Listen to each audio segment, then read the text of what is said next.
my review of the NYXI Chaos Controller.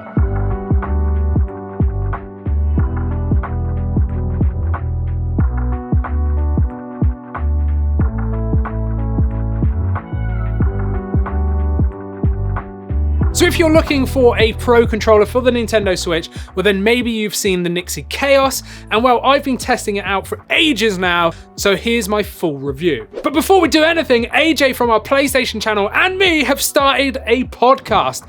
Link will be in the description and at the end of this video, so make sure you check that out, but let's crack on. So let me tell you about the features. It has RGB LEDs around the joysticks, it has turbo, rumble, wake from sleep, 6-axis gyro, programmable back paddle buttons with macro ability, and a 500 mAh battery which takes about 2 hours to charge, but it will give you about 8 to 10 hours gameplay. So in my opinion, this is very similar to an Xbox controller in terms of shape and design. It's got the same small style joysticks, a similar layout, however the buttons aren't rounded, the D-pad isn't recessed, and the triggers are different too. It's also very slightly smaller overall than an Xbox controller as well, but I actually kind of like that. I really like the satin black plastic, which is not a fingerprint magnet, and it does have like textured rubber grips on the horns as well, which I do like.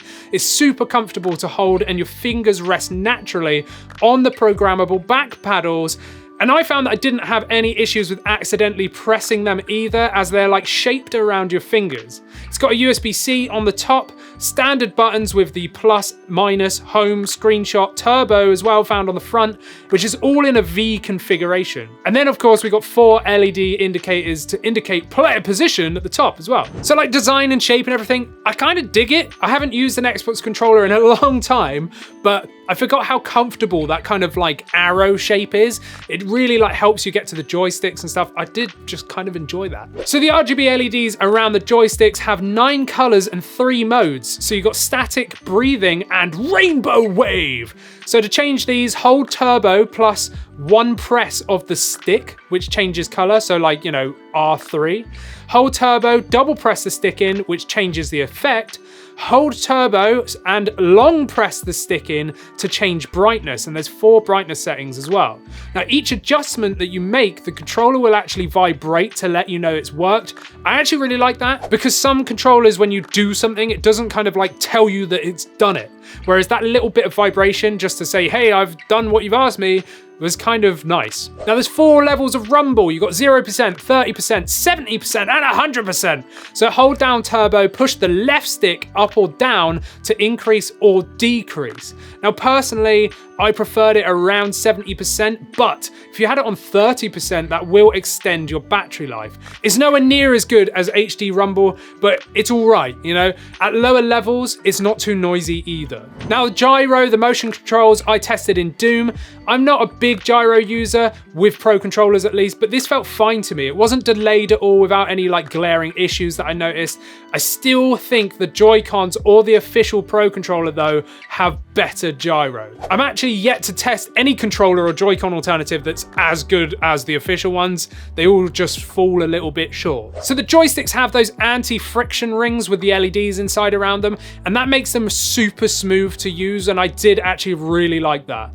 Now they have slightly smaller grip area, but they do feel very accurate with those tiny little rubber spiky grips around the edges. Sadly, yes, there is a bit of dead zone because these are using potentiometer modules instead of Hall effect. So yeah, if you're looking for crazy accuracy, this ain't for you. I've had no issues with drift, but again, these are potentiometer modules, so there's potential for drift.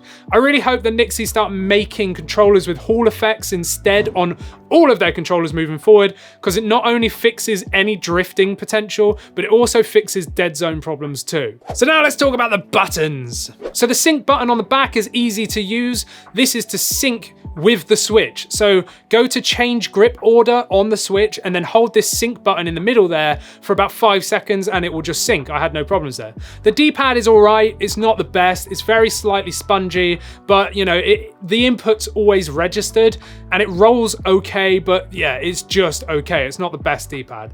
The face buttons are fine. I'm not sure I totally like that like flat surface on them, and they're a little bit mushy with a bit more travel than the official Pro controller that I noticed at least, but it's nothing that I really could tell when I was actually in the heat of gameplay. The L and R triggers do have a bit of travel as well. You have to push them down quite far to actually engage them. The ZL and ZR triggers are much better though, with minimal travel, and they are quicker to actuate. All the rest of the buttons like the plus, minus, turbo and screenshot are all nice and clicky, but the home button is really mushy with more travel. So I think they could have done a little bit better on some of these buttons. You know, it's just a little bit mushy, those triggers being a little bit like non-responsive. So it does have turbo as well, so we get 3 turbo speeds, 5 seconds, 12 seconds and 20 seconds. So press turbo plus the button that you want together to actuate it. Turbo then engages whilst holding the button. Press turbo and the button again, which then makes it engage automatically when you've pressed that button. Pressing it again will pause it. Press turbo and the button again to stop it. If you hold turbo and then up or down on the right stick, that increases the turbo speed. Now, not that I really use turbo for anything, but whenever I'm testing these controllers, they always tend to work quite well, and this is no exception. And yes, we've got those programmable buttons on the back, which have macro features as well. So they are labeled M1 all the way to M4. So hold the M key and press turbo. The bottom indicator light will show. Press one button that you want to map. The green light will flash once. Press the M key again, and this is now assigned a single action of that key. For macros, hold the M key and press turbo. The bottom indicator light will show. Press a series of actions that you want to map. The green light will flash for each input that you press. Press M again to set it, and now you can press the M key and it will play that whole series of actions for you. To clear macros, press and hold Y and B and then press home, and that will clear the M keys back to unassigned. Overall, it makes a lot of sense when you actually like get it under your fingers. You know, once you've done it a couple of times, it makes total sense. And I absolutely love that you can actually program a single button to one of those back paddles rather than a macro input. So you can actually make a button assigned. So let's say I tapped jump and he does a small jump, I can make him do that. But if I press and held, then he would do a big jump, for example. Whereas if it did a macro assign for one press, that wouldn't happen. It would just remember how long or how hard you press that button for. That doesn't happen with this. You can assign a button or you can assign a macro, and I really like that. So what do I actually think of these? Well, overall, I actually quite liked this, especially when we get onto the price section in a minute. I found this really comfortable, and it was quite nice to have that sort of shape and design, like I said, like reminiscent of an Xbox controller. It looks great as well. The RGB LEDs aren't too in your face, and I actually kind of like them. My biggest annoyance was the turbo key placement. So naturally, I want the plus key to be there, but I kept finding myself pressing turbo instead of the plus key, which was kind of annoying. All right, Andy, but how much are they? Well, straight away, don't forget you can save 10% off of your NYXI orders with our discount code down in the description. But this controller, the Chaos, goes for £35 or around $43. But again, you can save 10% using our discount code down in the description. Now, when you think about the official Pro controller, which in the UK is around like the £60, £70 mark, it's quite expensive. Not sure in America, but I imagine like $70, $80, something like that. This is almost half price. And yeah, there's some like issues with it. Like I said, some of the buttons aren't amazing. The D-pad's not great. But as a second controller, let's say you wanted it for your partner that doesn't play as much as you do, or you want it for a friend, or you want it to go traveling with and you don't want to, you know, ruin your good controller. I actually think this is quite an acceptable price, and it's quite a nice controller for that price point. You know, if I had to choose between a Pro controller and this, I would choose the Pro controller, but the price is where it differs. You know, if I only had £35 or like the $40 mark, then, you know, the Chaos is a pretty good valued controller for that. So there you go, there's my review of the NYXI Chaos controller. Let me know what your thoughts are down in the comments. Have you used this controller before? Are you thinking about buying one? I'd love to hear your thoughts. And don't forget, AJ and I have now started our podcast, which you can go and watch just here. Go and watch our podcast up here and make sure to subscribe to that channel and over here as well, of course. And check out another controller video down here as well. So I will see you in the next one.